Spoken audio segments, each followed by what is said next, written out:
Assalamualaikum warahmatullahi wabarakatuh. Jumpa kembali bersama Sang Hyang Cipta Rasa yang akan mempersembahkan kisah-kisah mistis menarik untuk menghibur teman-teman semua dimanapun berada. Sebelum ke cerita, terlebih dahulu kami ucapkan terima kasih yang sebanyak-banyaknya kepada teman-teman yang telah bergabung di channel ini. Dan bagi yang belum bergabung, silakan mampir dan berikan dukungannya dengan cara subscribe, like, komen, dan share ke teman-teman lainnya agar channel ini semakin berkembang. Dan jangan lupa aktifkan tombol loncengnya agar teman-teman tak ketinggalan cerita dari setiap video terbaru yang kami upload. Untuk menjaga privasi dalam cerita ini, nama tokoh dan tempat kejadian telah kami samarkan. Apabila ada kesamaan cerita, nama tokoh dan tempat kejadian mungkin hanya kebetulan saja. Di suatu lembah yang terhampar luas dengan hijaunya tumbuhan teh milik salah satu perusahaan negara, terdapat sebuah villa bercat merah. Orang-orang sekitar menyebutnya dengan sebutan Villa Merah. Villa itu milik seorang pengusaha kaya yang tinggal jauh di luar kota. Seorang juru rawat ditugaskan untuk menjaga dan merawat tempat tersebut. Apabila ada tamu yang menyewa atau majikannya berlibur, ialah yang mengurus segala keperluannya. Halaman villa itu cukup luas. Oleh sang juru rawat, ditanamilah dengan berbagai tanaman untuk menambah-nambah penghasilannya.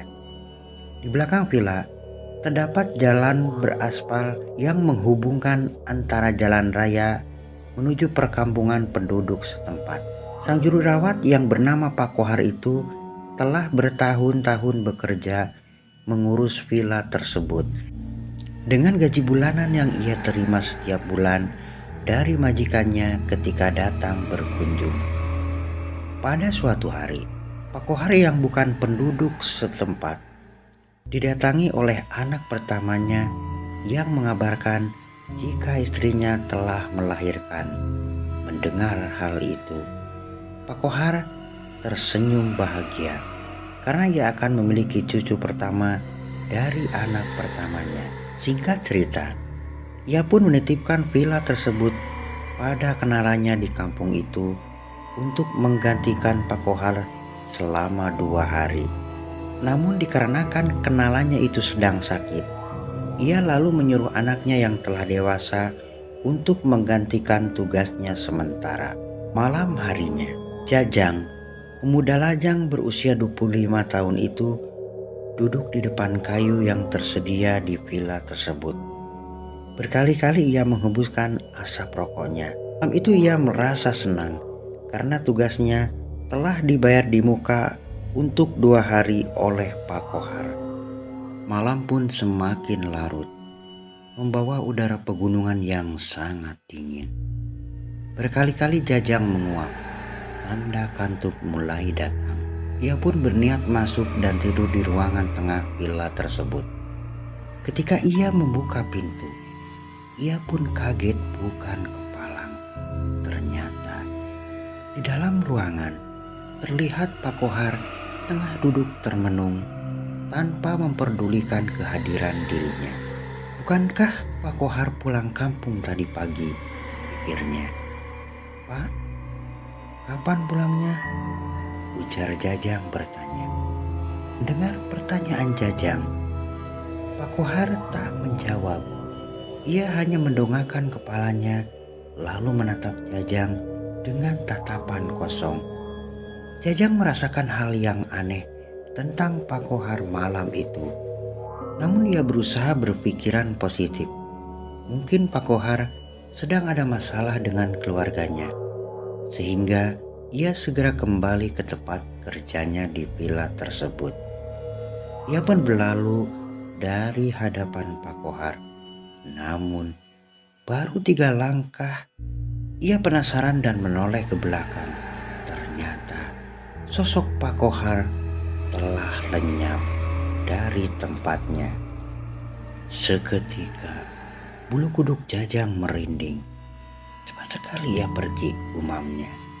Lalu ia pun merebahkan tubuhnya dan mencoba untuk memejamkan matanya. Berkali-kali ia mencoba untuk tidur. Kantuk yang sedari tadi menyerang tiba-tiba lenyap, tergeser oleh kejadian aneh yang baru saja dialaminya.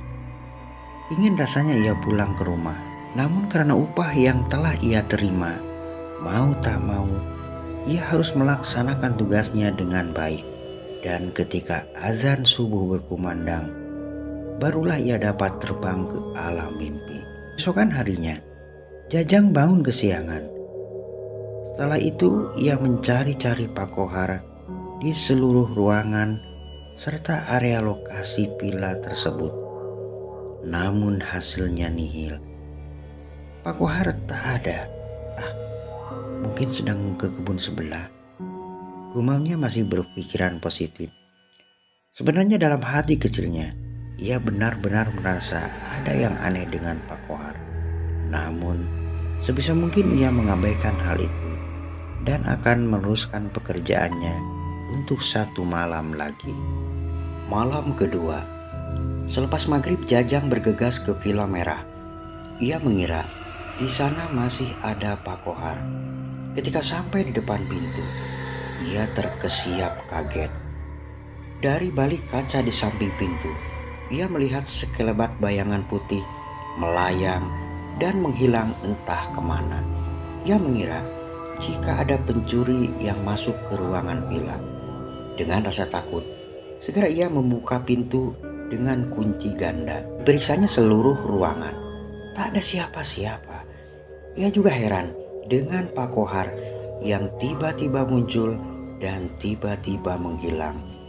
Belum juga habis rasa penasarannya, dari dalam kamar mandi dalam ruangan villa, dengar seperti suara orang yang sedang mandi. Jajang masih mengira jika itu adalah Pak Kohar. Sekian lama menunggu, tak ada Pak Kohar yang ia kira mandi tadi muncul di ruangan tersebut. Penasaran ia ke kamar mandi. Begitu pintunya dibuka, tercium aroma bunga melati yang sangat menyengat.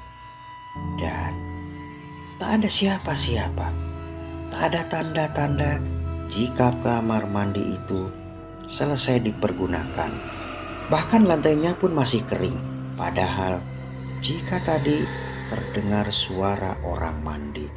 Lalu siapa yang berada dalam kamar mandi tadi? Seketika ia pun mendadak pucat dan gemetaran. Ingin rasanya ia berlari dan kembali ke rumahnya. Namun apalah jadinya jika tugasnya ia tinggalkan, dan jika benar-benar ada pencuri masuk, maka bagaimana tanggung jawabnya? Sedangkan ia telah menerima upahnya lebih awal dari Pak Kohar. Segera ia berjalan ke dapur untuk menyeduh kopi agar rasa takutnya berkurang. Namun kembali ia merasa jantungnya hendak copot. Ia kembali melihat sosok Pak Kohar di ruang dapur, lalu berjalan ke arah dinding dan menghilang. Disinilah ia merasakan ketakutan yang teramat sangat. Ia segera kembali ke ruang depan. Ia segera berlari keluar. Begitu ia mengunci pintu depan, tiba-tiba sosok tinggi besar telah berdiri di sampingnya. Sontak saja ia berteriak-teriak dengan kencang. Dan tak lama ia pun pingsan di tempat itu. Beberapa saat berlalu. Entah berapa lama Jajang pingsan. Ia baru tersadar ketika ada sepasang tangan yang sangat dingin meraba-raba tubuhnya.